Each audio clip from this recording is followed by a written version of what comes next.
नमस्कार, IND special में आपका स्वागत है। मैं हूं सुनील श्रीवास्तव। कौन बनेगा अध्यक्ष, क्योंकि ये सवाल है जो नगर निगम और नगरीय निकाय के चुनाव परिणाम आने के बाद मौजूद है।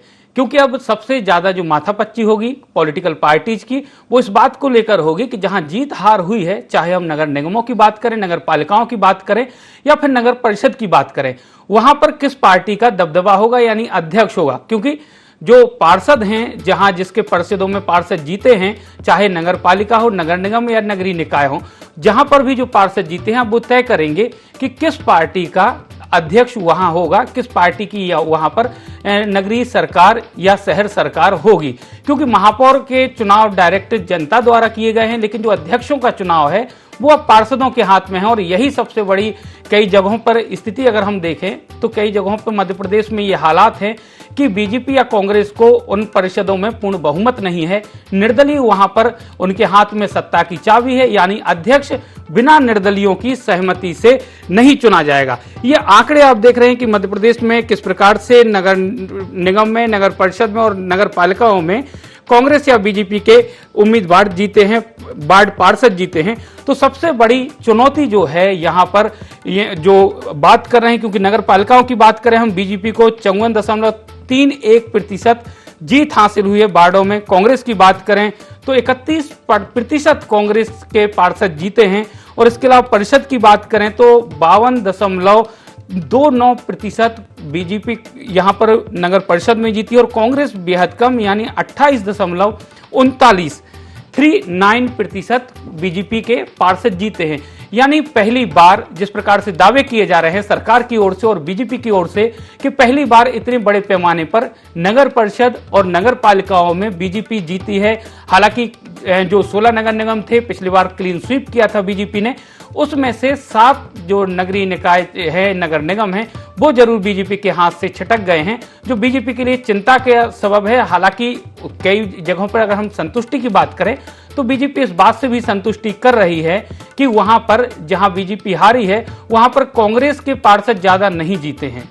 तो इस मामले पर हम आपको बाइट सुनाते हैं कि क्या कुछ कहना है राजनीतिक दलों के यहां पर पदाधिकारियों का।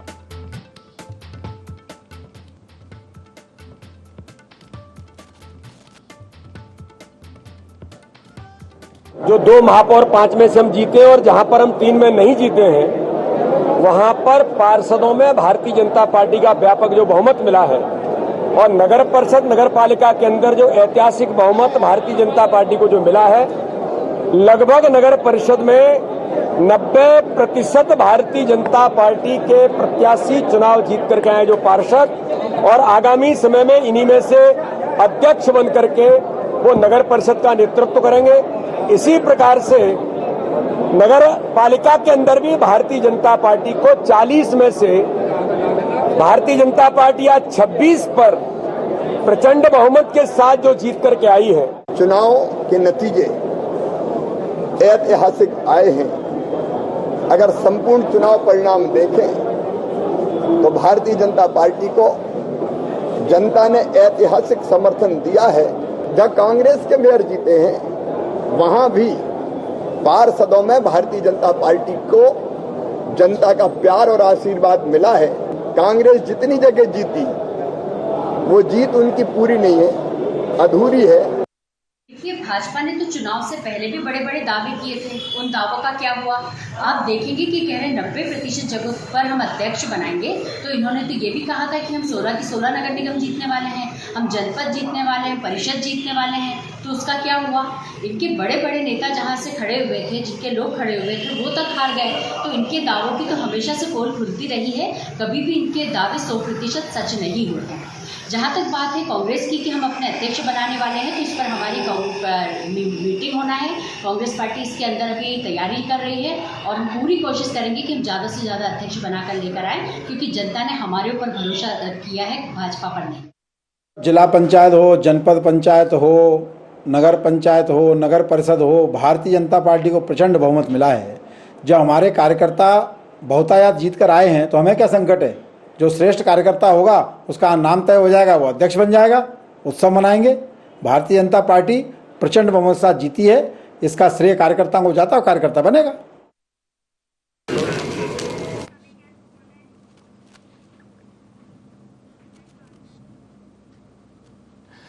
चलिए, तो दावे अपने अपने हैं। कांग्रेस भी दावा कर रही है कि ज्यादा से ज्यादा अध्यक्ष जो हैं वो उनके बनेंगे, और बीजेपी भी दावा कर रही है कि लगभग 85% जो नगरीय परिषद हैं या फिर नगर पालिका हैं वहां पर कांग्रेस बीजेपी की जीत हुई है। इसी मुद्दे पर हमारे साथ चर्चा के लिए जुड़ चुके हैं उमेश शर्मा, बीजेपी से प्रदेश प्रवक्ता हैं, अक्षय हुंका आम आदमी पार्टी के नेता हैं, और सिद्धार्थ राजावत कांग्रेस के प्रवक्ता हैं। सबसे पहले उमेश जी आपके पास ही आते हैं, क्योंकि आपका दावा जो है वो बड़ा है कि 85% से ज्यादा नगर परिषद और नगर पालिकाओं में आपकी जीत हुई है, यानी आपके नगर पालिका और नगर परिषद में अध्यक्ष ज्यादा बनेंगे। क्या कहेंगे आप? निश्चित रूप से, और ये केवल हमारा दावा नहीं है। अब तो चूंकि जो मध्य प्रदेश का निर्वाचन कार्यालय होता है वहां से भी अधिकृत सूचियां जारी हो गई हैं, और जो प्रामाणिक रूप से घोषणाएं हुई हैं उसमें भारतीय जनता पार्टी के 85% से भी अधिक नगर पालिका और नगर परिषदों में भारतीय जनता पार्टी ने बहुमत प्राप्त कराए। इस बहुमत की पावन बेला पर हम मध्य प्रदेश के उन सभी मतदाता भाइयों और बहनों का भी आभार व्यक्त करते हैं, और अपने कार्यकर्ताओं के परिश्रम को और पसीने को भी हम प्रणाम करते हैं। लेकिन उमेश जी, कई जगहों पर हालात ऐसे हैं कि कहीं ना कहीं निर्दलीय वहां पर उनके हाथ में चाबी है कि अध्यक्ष बिना उनके समर्थन के नहीं बन पाएगा। कांग्रेस भी उनको डोरे डाल रही है, बीजेपी भी कई जगहों पर ऐसी स्थिति है कि उनको अपनी तरफ करने की कोशिश कर रही है। ऐसी स्थिति में क्या होगा, कितने सफल होंगे आप? हमको निश्चित रूप से 100% सफलता प्राप्त होगी। जो निर्दलीय उम्मीदवार होते हैं अंततः उनकी भी प्रतिबद्धता अपने मतदाताओं से प्राप्त मतों के प्रति होती है, और वो भी चाहते हैं कि उनके क्षेत्र का, जिस वार्ड से वे जीत कर आए, वहां का सर्वांगीण विकास हो। और वो भलीभांति चूंकि राजनीतिक क्षेत्र के कार्यकर्ता है और मजबूत कार्यकर्ता है, इसीलिए बगैर किसी सिंबल के निर्दलीय जीत कर आ गए हैं, तो उनको भलीभांति पूरे राजनीतिक समीकरण ज्ञात होते हैं, और वो जानते हैं कि जहां से वे निर्दलीय चुनाव जीत कर आए हैं उनका उत्तरदायित्व सिंबल पर जीते प्रत्याशियों की अपेक्षा और ज्यादा अधिक हो जाता है, क्योंकि जनता ने उनको बगैर किसी राजनीतिक दल के सिंबल के भी अपना विश्वास प्रदान करा है। तो जो निर्दलीय बंधु और बहन जीत कर आए हैं वो इस बात को जानते हैं कि सरकार चूंकि मध्य प्रदेश में भारतीय जनता पार्टी की है, और अगर भारतीय जनता पार्टी की नगर पालिका या नगर परिषद बनेगी तो प्रचुर मात्रा में वित्तीय स्रोत प्राप्त होंगे, और मध्य प्रदेश सरकार से भी जो है वो सहयोग प्राप्त होगा, और ऐसे में वो अपने वार्ड का जो विकास है वो बहुत अच्छे ढंग से करवा पाएंगे।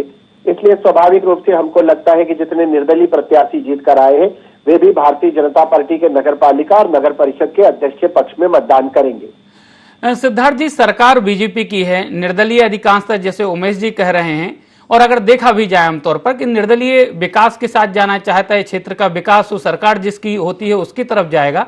ऐसे में कांग्रेस के सामने तो दुगनी चुनौती है, एक तो निर्दलीय को अपने पक्ष में करना, क्योंकि बीजेपी की सरकार है। कैसे करेंगे आप? देखिए, सर्वप्रथम तो उमेश जी ने एक बात स्पष्ट कर दी है। अभी इन्होंने बोला कि विकास के साथ जाएंगे, जो विकास करेगा, जो सरकार में बैठा हुआ है, तो ये तो उन्होंने स्पष्ट कर दिया कि 18 वर्ष में इन लोगों ने कोई विकास नहीं किया। आली बाबा 40 चोर की सरकार चल रही है। किस प्रकार से पूरे मध्य प्रदेश को तहस नहस कर दिया, पूरे प्रदेश को शिवराज सिंह जी ने शबराज बना दिया। आप ये बात स्पष्ट उमेश जी ने स्वीकार कर ली है। अब रही बात आली बाबा 40 चोर हैं, ये किस प्रकार से 22 विधायक लेके इन्होंने पुनः सरकार बना के फिर बैठ गए ये गद्दी पर। उसी प्रकार से आज भी खरीद फरोख्त हमारे पूर्व मुख्यमंत्री और प्रदेश अध्यक्ष माननीय कमलनाथ जी ने बोला था, पुलिस, पैसा, प्रशासन तीनों का प्रयोग करते हुए भारतीय जनता पार्टी कहीं ना कहीं हमारे लोकतंत्र को, हमारे संविधान को खंडित कर रहे हैं, और उसका स्पष्ट रूप सामने दिख रहा है। किस प्रकार से भारतीय जनता पार्टी के जो प्रशासनिक अधिकारी हैं इनका बिल्ला पहन के काम कर रहे हैं। हमको लग रहा है कि हमारी भारतीय जनता पार्टी से कोई लड़ाई नहीं है, ना हम उनसे चुनाव लड़े हैं, लग ये रहा है कि हम आज जो बिल्लाधारी हैं उनसे लड़ रहे हैं। तो ये सिद्धार्थ जी, ये तो बात हो गई कहने की। जहां आप जीते हैं वहां कैसे जीते गए? अगर प्रशासन आपके खिलाफ था, पुलिस आपके खिलाफ थी, और अगर जिस प्रकार की बात कमलनाथ जी के बयानों की बात करें वो कहने और सुनने में अच्छे लगते हैं, अगर इतना कुछ था तो इन नगर निगमों में या नगरीय निकाय में, चाहे नगर पालिकाओं की बात करें, टीकमगढ़ में तो आपके विधायक ज्यादा, जो पार्षद हैं वो आपके ज्यादा जीते हैं, जबकि आपके पूर्व मंत्री जो यादवंत सिंह हैं उन पर केस दर्ज हो गए हैं।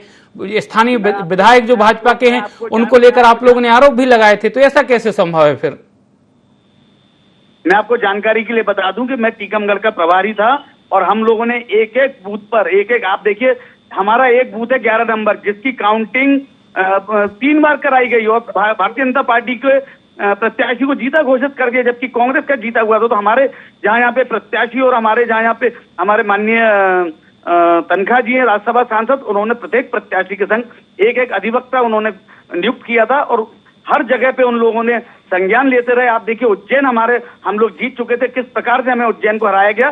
कहीं ना कहीं जिधर हम लोगों की सुस्ती रही है, हमारे कार्यकर्ता थोड़े ढीले पड़े या अस्वस्थ हो गए। कलेक्टर ने बोला हम आपको सर्टिफिकेट दे रहे हैं, वो लोग निश्चिंत हो गए और जब हम लेने पहुंचे तो मालूम चला सर्टिफिकेट भारतीय जनता पार्टी को दे दिया। आप देखिए जतारा में हमारा एक कैंडिडेट जीता और किस प्रकार से एसपी और कलेक्टर ने उसके घर में फोर्स भेज के थोड़ा तोड़फोड़ करके और उससे सर्टिफिकेट वापस लेके और चुनाव। चलिए ये तो सिद्धार्थ जी हमने माना, लेकिन अब चुनौती आपके सामने दूसरी है। यहाँ पर जो जीत हार होनी थी वो हो चुकी है, आप कोर्ट में चुनौती दे सकते हैं इन चीजों को अगर गलत हुआ। लेकिन सबसे बड़ा सवाल यही है कि नगर पालिका, नगर निगम और नगर परिषद, अब क्योंकि अध्यक्ष बनने हैं, कई जगहों पर आपकी नगर निगम में भी एंट्री हो गई है, अच्छी जीत हासिल की, लेकिन उन जगहों पर भी आपके उतने पार्षद नहीं जीते हैं। तो सबसे बड़ी चुनौती आपके महापौर कैंडिडेट को होने वाली, जो महापौर हैं, कि अब वो आगे परिषद कैसे चलाएंगे। कोई भी प्रस्ताव आएगा बिना परिषद की, जो सर्वसम्मति से पास प्रस्ताव है, वो कैसे करा पाएंगे। ये सबसे बड़ी चुनौती आपके सामने है। तो ये 5 साल कैसे निकालेंगे आपके महापौर। मैं आपको वही बताना चाह रहा हूं कि ये अली बाबा 40 चोर की जो सरकार जो चल रही है, ये निर्दलियों को भी काउंट करके चल रहे हैं, जबकि निर्दलीय आज की डेट में भारतीय जनता पार्टी के साथ में कतई नहीं है। आंकड़े पेश करना, भ्रम फैलाना, ये इनका एक काम है। जिस समय पे नगर परिषद और नगर पालिका बनेंगी उस समय पे आप देख लेना कांग्रेस अपना परचम लहराएगी। चलिए, आम आदमी पार्टी से अक्षय हुंका भी हमारे साथ हैं। अक्षय जी, सिंगरौली में तस्वीर बदली है, इस बार आम आदमी ने खाता खोला है, आम आदमी पार्टी ने, कैसे रहेगा? क्योंकि आपकी प्रदेश में पहली एंट्री है, विकास मॉडल की बात कर रहे हैं, आपकी तरफ से लगातार कहा जा रहा है कि सिंगरौली को मॉडल नगर निगम बनाएंगे। कैसे बनाएंगे, आखिर कैसे संभव है ये? देखिए सुनील जी, मैं सिंगरौली को कैसे हम आइडियल नगर निगम बनाएंगे इसको लेकर के तो निश्चित तौर पर जो हम लोगों का प्लान है और जो हमने कमिटमेंट किए हुए हैं जनता के साथ में, उन कमिटमेंट्स को पूरा करेंगे। और देखिए हमारा बहुत साफ सा मानना है, हम बिल्कुल मानते हैं कि वहां पर हमारी चूंकि पार्षद बहुत संख्या में नहीं जीते तो अध्यक्ष हमारा नहीं होगा, पर ये वहां की जनता को तय करना है, वहां के जो चुने हुए जनप्रतिनिधि हैं उनको तय करना है कि क्या वो राजनीति करना चाहते हैं केवल, या क्या वो वाकई विकास करना चाहते हैं। क्योंकि हमारे जितने भी प्रपोजल्स आने वाले हैं, अगर हमने कहा कि भाई हम पानी मुक्त कर देंगे और उनको पानी मुक्त करने से समस्या है, तो वो तो जनता के सामने एक्सपोज होंगे। हम बहुत स्ट्रेट फॉरवर्ड टाइप की पॉलिटिक्स करने वाले लोग हैं। जनता के लिए काम करना है, वो काम जनता के सामने, भाई वो जो सदन में चल रहा होगा वही पब्लिक को बताएंगे कि ये बोला, इन्होंने ऐसा किया, इसने सपोर्ट किया, इसने विरोध किया, अगली बार देख लेना। और रही बात काम नहीं करने देने की, तो देखिए आपने भी देखा दिल्ली में तो कितनी ताकत लगाई गई थी कि सरकार काम ना कर पाए, क्योंकि उसको पूरे राज्य का दर्जा नहीं था। उसके बाद भी बहुत सारे काम किए गए। निश्चित तौर पर अगर हमारे पास में वहां पर पूरा राज्य होता तो और भी ज्यादा काम हो सकते होते, लेकिन अगर जो नहीं है तो जितनी लिमिट्स हमारे पास में रहेंगी, जितनी अथॉरिटीज हमारे पास में रहेंगी, उसके अंदर में जो बेस्ट काम हम करके दे सकते होंगे वो काम हम निश्चित तौर पर करेंगे। पर मुझे लगता है कि आदमी कोई भी हो, वो राजनीतिक दल में भले ही हो, लेकिन अगर उसके मन में कहीं भी जनता को लेकर के थोड़ा सा भी प्रेम, थोड़ा भी स्नेह और थोड़ा भी दर्द है, तो वो आम आदमी पार्टी के जो प्रपोजल्स आएंगे सदन में उनको रिजेक्ट करने की जगह उनको सपोर्ट कर रहा होगा, ऐसा मेरा व्यक्तिगत तौर पर मानना है। दूसरी बात, जिस तरीके से उमेश जी ने भी कही कि भाई निर्दलियों को उन्होंने गिन लिया, निर्दलियों को गिन लिया और खुलेआम बोल दिया कि निर्दलियों अगर तुम हमारे साथ में नहीं आओगे तो तुम्हारे यहाँ विकास नहीं होने देंगे। भाई ये कौन सी डेफिनेशन है कि यार कोई आदमी अगर फलानी पार्टी से जीत करके आया या निर्दलीय जीत करके आया, क्योंकि वो आपकी पार्टी से जीत के नहीं आया तो आप वहां विकास नहीं होने देंगे? ये तो गुंडागर्दी है। ये तो साफ तौर पे वो कह रहे हैं कि या तो हमारे साथ खड़े रहो, नहीं तो फिर हम तुम्हारे यहाँ काम नहीं होने देंगे। तो लोकतंत्र में इस तरीके की बातें तो मुझे लगता है शोभा नहीं देती हैं।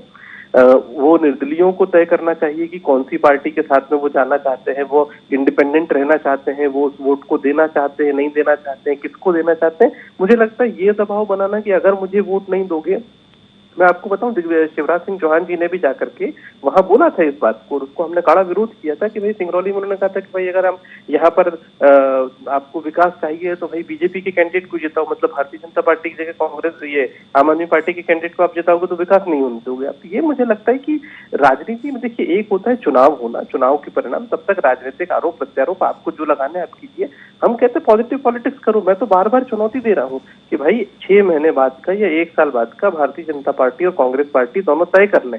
जहां कहेंगे, जिस स्टेज पर कहेंगे, साथ में खड़े होंगे। आप लोगों के पास कौन सा ज्यादा। चलिए उमेश जी से पूछ लेते हैं। अक्षय जी, उमेश जी, चाहे हम कटनी की बात करें, सिंगरौली की बात करें, जबलपुर, मुरैना या रीवा, या फिर हम छिंदवाड़ा की बात करें, छिंदवाड़ा में जरूर कांग्रेस को 26 वार्ड और बीजेपी को 18 वार्ड मिले, लेकिन हम रीवा, सिंगरौली, जबलपुर, मुरैना और कटनी की बात करते हैं, यहाँ बीजेपी के पार्षद ज्यादा जीते हैं, मेयर नहीं जीते हैं। तो क्या जो विकास की बात जिस प्रकार से अक्षय जी की चिंता है कि कहीं ना कहीं गतिरोध हो सकते हैं, विकास में बीजेपी के पार्षद सहयोगी या सहभागी नहीं बनेंगे क्योंकि उनका मेयर नहीं है, ऐसा कुछ हो सकता है क्या? एक तो मैं स्पष्ट कर दूं अक्षय जी के लिए, मैंने तो अपने वक्तव्य में कभी भी ये नहीं कहा था कि निर्दलियों के काम नहीं होने देंगे।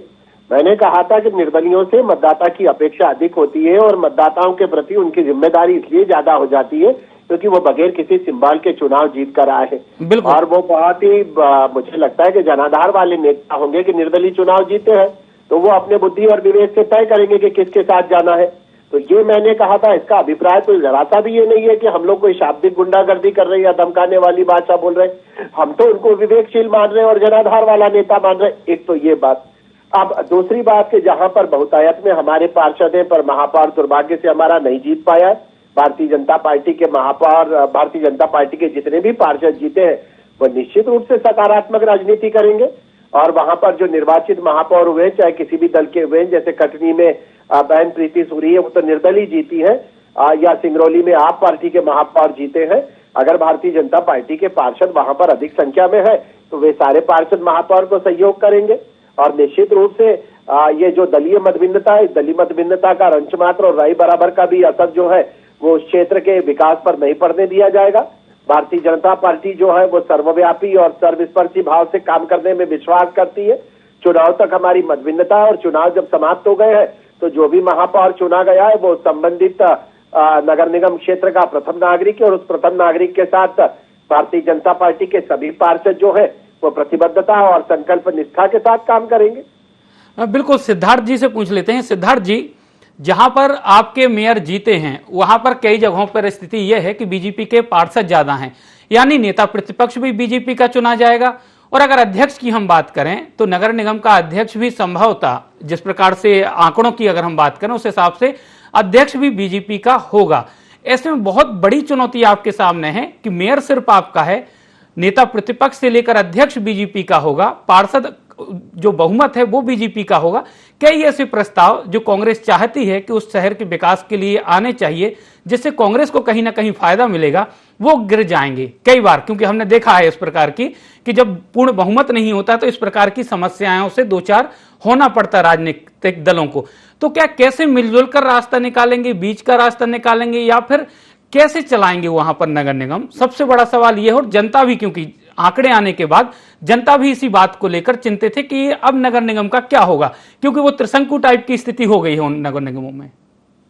देखिए सर, प्रथम तो उमेश जी का एक मैं सवाल पूछना चाहता हूं कि अगर इतनी भारी आंकड़े ये पेश कर रहे हैं तो आज भारतीय जनता पार्टी के कार्यालय में चिंतन मंथन शिविर क्यों लगा?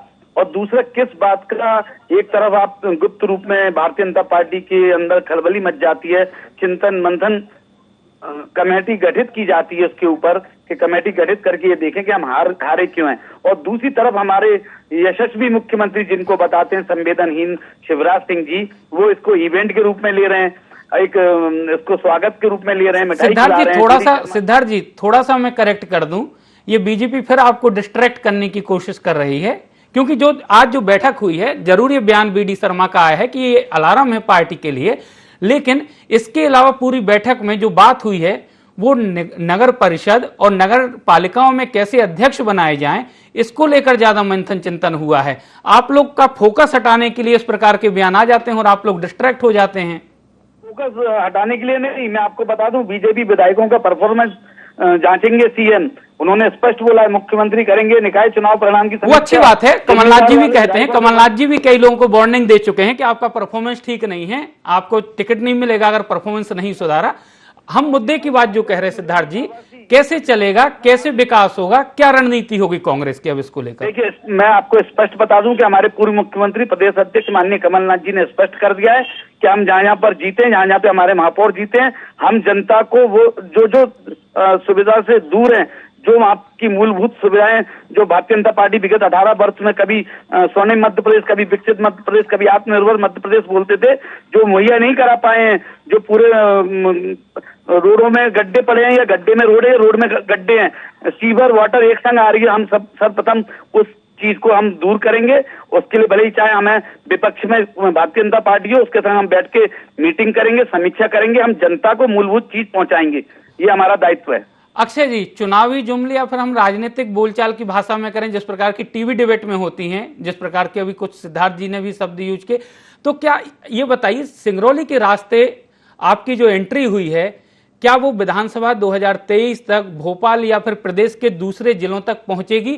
और पहुंचेगी तो क्या मॉडल होगा? क्योंकि जिस प्रकार से खड्डों में सड़क या सड़क में खड्डों की बात हो रही है, सीवेज और पानी की बात हो रही है, जो मूलभूत सुविधाएं हैं, क्या आप सिंगरौली में उपलब्ध करा पाएंगे? देखिए सुनील जी, बिल्कुल ठीक बात है। मैं ये स्पष्ट तौर पर कहना चाहता हूँ कि एक तो हमने जब सिंगरौली में महापौर का चुनाव जीता है, तो उसके साथ में हमने 41 पार्षद भी पूरे मध्य प्रदेश में अलग अलग जगहों पर जीते हैं। 5 सिंगरौली से जीते हैं, बाकी 36 पार्षद मध्य प्रदेश की अलग अलग जगहों पर, वो राजगढ़ से लेकर के छिंदवाड़ा जिले से लेकर के और ग्वालियर चंबल संभाग से लेकर के तमाम जगहों से जीते हैं, जो मोटे तौर पर ये बताता है कि आम आदमी पार्टी को लेकर के मध्य प्रदेश की जनता में एक उत्साह है। निश्चित तौर पर हम बहुत सारी सीटें नहीं जीते हैं और बहुत सारी मेहनत करने की अभी हमें जरूरत है।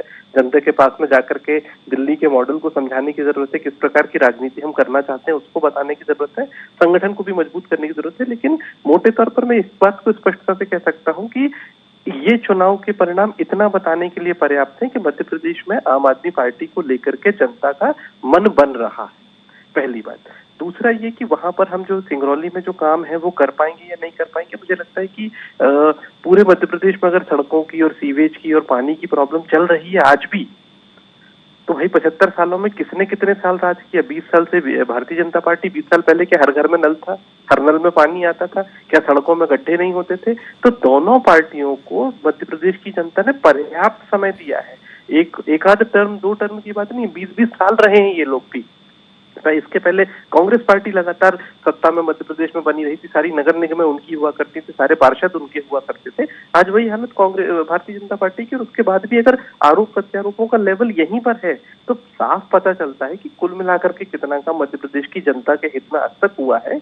हम पूरी तरह से प्रतिबद्ध हैं कि सिंगरौली में न सिर्फ बेसिक जो फैसिलिटीज हैं, जो हम पानी और बिजली की पानी की बात कर रहे हैं और तमाम सारी जो सीवेज लाइन की और इन सब की बात कर रहे हैं, इंफ्रास्ट्रक्चर की बात कर रहे हैं, रोड की जो सिटी के अंदर की रोड है उनकी बात कर रहे हैं, पर हम मोटे तौर पर कैसे बेहतर कर सकते हैं, एक शहर को कैसे आगे बढ़ा सकते हैं, छोटी छोटी वो स्ट्रीट लाइट्स की समस्याओं से लेकर के और लार्जर लेवल पर जो मध्य प्रदेश में बड़ी दुर्भाग्य की बात है कि स्कूल्स का जो नेटवर्क है वो आपके पास में नगर निगम के अंतर्गत भी आप स्कूल्स खोल सकते हैं, प्राइमरी स्कूल्स आपके उमेश पास। जी, 2023 की अगर हम बात करें विधानसभा चुनाव की, तो अब दिग्विजय सिंह के 10 सालों को लेकर जिस प्रकार का डमरू या बाजा बजा है अभी तक, वो नहीं बच पाया, क्योंकि अक्षय जी साहब कह रहे हैं कि आपके भी लगभग 18-19 साल हो गए हैं सत्ता के, तो आप लोगों ने कितना विकास किया? अब जनता को ये दोनों की हकीकत बताएंगे जाके।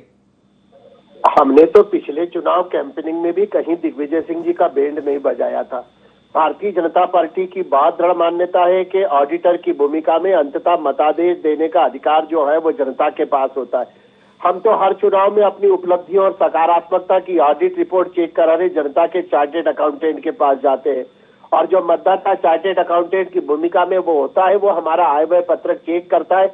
और पिछले 18 सालों से हमको इस बात की प्रसन्नता है कि हमारी जो ऑडिट रिपोर्ट है वो जनता के पास 100% और ओके निकलती है। और इस बार भी जब हम चुनाव के मैदान में उतरेंगे तो हम अपने मुख्यमंत्री के कार्यकाल को लेकर उतरेंगे, भारतीय जनता पार्टी की उपलब्धियों को लेकर निकलेंगे। जो लोक कल्याणकारी और जनहितैषी काम भारतीय जनता पार्टी ने मध्य प्रदेश में करे, उन सब का ब्यौरा लेकर भारतीय जनता पार्टी उतरेगी। कहीं भी हमारा चुनाव कैंपेनिंग ना नकारात्मकता का होगा, ना निराशा पैदा करने वाला होगा। हम सकारात्मक। चलिए ठीक है सिद्धार्थ जी, कोई भी नेगेटिविटी नहीं होगी बीजेपी की चुनावी कैंपेन में। क्या कहेंगे आप किस प्रकार से अब चुनाव कैंपेन करेंगे?